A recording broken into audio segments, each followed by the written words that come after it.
सड़कों पर खून बहाते हैं, फरार हो जाते हैं, लेकिन कानून के रखवाले खुली आंखों से ये नजारा देखते रहते हैं।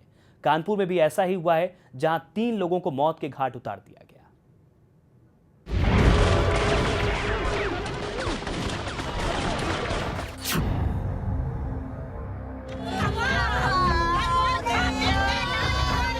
ये नजारा है कानपुर के कोहना इलाके का।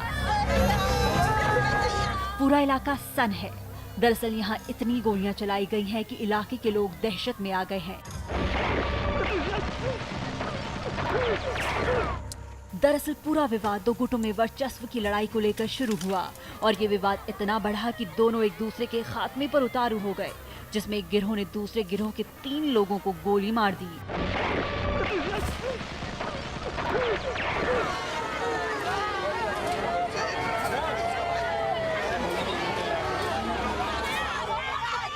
वहीं मृतकों के परिजनों ने गांव के प्रधान रामदास पर हत्या का आरोप लगाया है।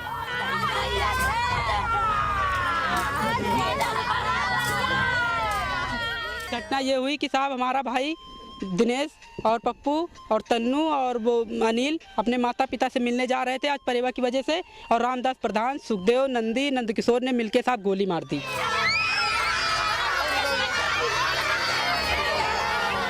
जिस कोहना इलाके के पूर्वा गांव का प्रधान रामदास का नाम सामने आ रहा है, वो इलाके का पुराना हिस्ट्री शीटर है, जिसकी गांव के ही दूसरे अपराधी पप्पू निषाद से पुरानी रंजिश चलती आई है। पुरानी रंजिश के चलते प्रधान रामदास और पप्पू के बीच जमकर फायरिंग हुई, जिसमें पप्पू निषाद और उसके साथी दिनेश निषाद की मौके पर ही मौत हो गई, जबकि इनके तीसरे साथी तन्नू की हालत गंभीर थी और उसे जिला अस्पताल भेजा गया। अस्पताल ले जाते समय तन्नू की भी मौत हो गई।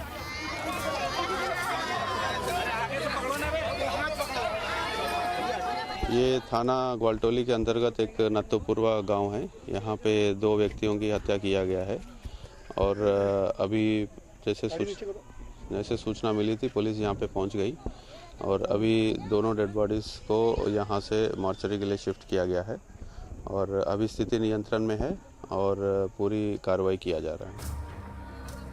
घटना के बाद पुलिस मौके पर पहुंची और मामले की जांच में जुटी है।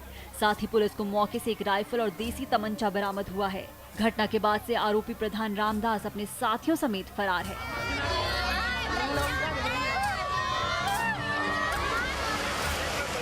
न्यूज एक्सप्रेस के लिए कानपुर से राहुल वचपाई की रिपोर्ट।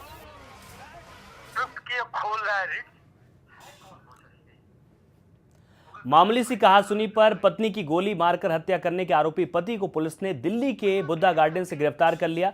आपको बता दें कि दीपावली से एक दिन पहले फर्नीचर व्यवसायी दीपक खुल्लर ने पालम विहार में अपनी पत्नी अलका की 9 गोलियां मारकर हत्या कर दी थी और मौके से फरार हो गया था।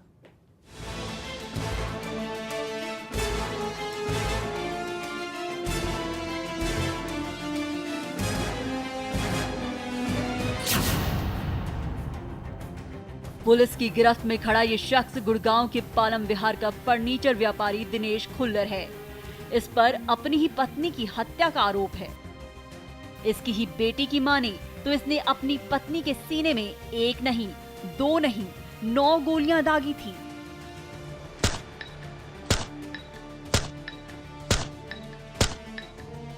दिनेश खुल्लर अपनी पत्नी अलका के साथ पालम विहार में रहता था। रिश्तेदारों के मुताबिक दोनों में आए दिन झगड़ा हुआ करता था। पत्नी की हत्या के बाद उसने खुद अपनी बेटी को फोन करके हत्या की जानकारी दी थी। जिस दिन भी इसने काफी ड्रिंक पी, अयास वगैरह का, तो इसने अपनी रिवॉल्वर से इसको काफी गोलियां मारी हैं और फिर ये छोड़ के और अपनी कैबरी गाड़ी में लेके अपना भाग गया था वहां से। जिस समय ये वारदात हुई उस समय घर में नौकर और नौकरानी मौजूद थे। घर के नौकर की माने तो दिनेश ने जब अपनी पत्नी को गोली मारी तो आवाज सुनकर नौकर वहां पर पहुंचा। उस वक्त अलका तड़प रही थी और पानी मांग रही थी, लेकिन आरोपी दिनेश ने किसी को भी पानी देने से मना कर दिया था, जिसके बाद कुछ ही देर में दिनेश मौके से गाड़ी लेकर फरार हो गया। घर के नौकरों ने पुलिस और एम्बुलेंस को फोन करके बुलाया, लेकिन अस्पताल पहुंचने से पहले अलका ने दम तोड़ दिया था। तो हम लोग बाहर थे तो दो गोली की आवाज सुनाई दी हमें। 9 दरवाजा गोलियां लगी हैं उनको। पता नहीं 2 गोली की आवाज़ आई तो मैं बाहर ड्राइवर सबको बुलाने गए तो बोला उन्होंने को बुलाया था, भैया रूम से निकल गए तो हम लोगों को बोला तुम लोग सब लोग बाहर पीछे जाओ। फिलहाल आरोपी पति को गिरफ्तार जरूर कर लिया गया है, लेकिन जिस तरह मामूली कहासुनी में अपने ही अपनों का खून बहा रहे हैं, वो बताने के लिए काफी है कि जीवन साथी का रिश्ता भी अब अहमियत खोता जा रहा है। Bureau report, news express. Uttar Pradesh सरकार कानून के राज की भले ही दुहाई दे रही हो, लेकिन सच्चाई ये है कि सपाइयों की गुंडागर्दी लगातार बढ़ती जा रही है, जिसका गवाह बना है तीसरी आंख यानी सीसीटीवी कैमरा। इधर प्रशासन कार्रवाई के बजाय कानून की दुहाई देता फिर रहा है।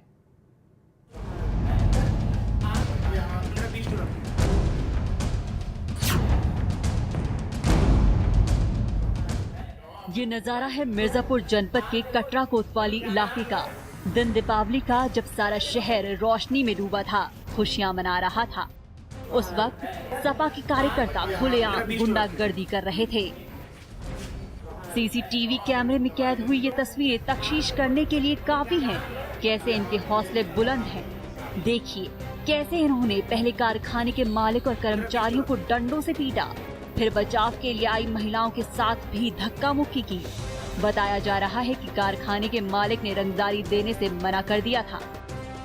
15-20 लोग थे और मेरे देवर को और पति को खींच के गेट पे ले गए, मारने लगे और हम बचाने आए तो हमें डंडा दिखाने लगे कि अगर आगे आओगी तो तुमको भी मारेंगे।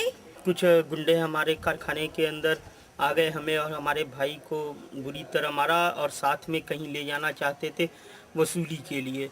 वो हमारे मोहल्ले में विजय यादव, अभय यादव साथ में 20-30 गुंडे लेके आए और काफ़ी हमें और हमारे भाई को मारा। गुंडागर्दी का ये मामला खुलेआम कैमरे में कैद होने के बाद भी पुलिस और प्रशासन के हाथ अभी खाली हैं। इधर मामले को तूल पकड़ता देख भाजपा व्यापार प्रकोष्ठ भी हरकत में आ गया है। मिर्जापुर जनपद में एक व्यापारी की फैक्ट्री में घुस करके जिस प्रकार से समाजवादी पार्टी के गुर्गों द्वारा उनके साथ उनके ऊपर जानलेवा हमला किया गया, उनके साथ गुंडागर्दी किया गया, उनके साथ लूटपाट किया गया, इससे केवल मिर्जापुर जनपद के नहीं पूरे प्रदेश के व्यापारी बहुत ही गुस्से में हैं, बहुत ही रोष में हैं और दहशत में हैं। व्यापारी के साथ गुंडागर्दी से आक्रोशित जनपद के प्रमुख व्यापारियों ने जिलाधिकारी से मुलाकात कर न्याय किए जाने की मांग की है।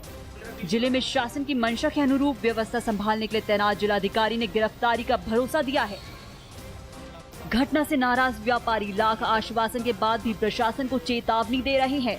व्यापारियों की माने तो सपाई विजय यादव और उसके लोगों के खिलाफ जल्द कार्रवाई नहीं की गई तो धरना प्रदर्शन और आंदोलन शुरू कर दिया जाएगा। न्यूज़ एक्सप्रेस के लिए मिर्जापुर से नीरज सिंह की रिपोर्ट।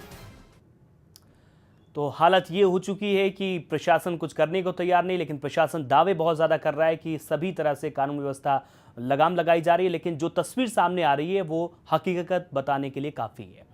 आगे बढ़ेंगे, सदी के महानायक अमिताभ बच्चन से आपको मौका मिलेगा, आप उनके साथ बात कर करोड़ों का खेल कर सकते हैं, लेकिन इस पर हम बात करेंगे इस छोटे से ब्रेक के बाद।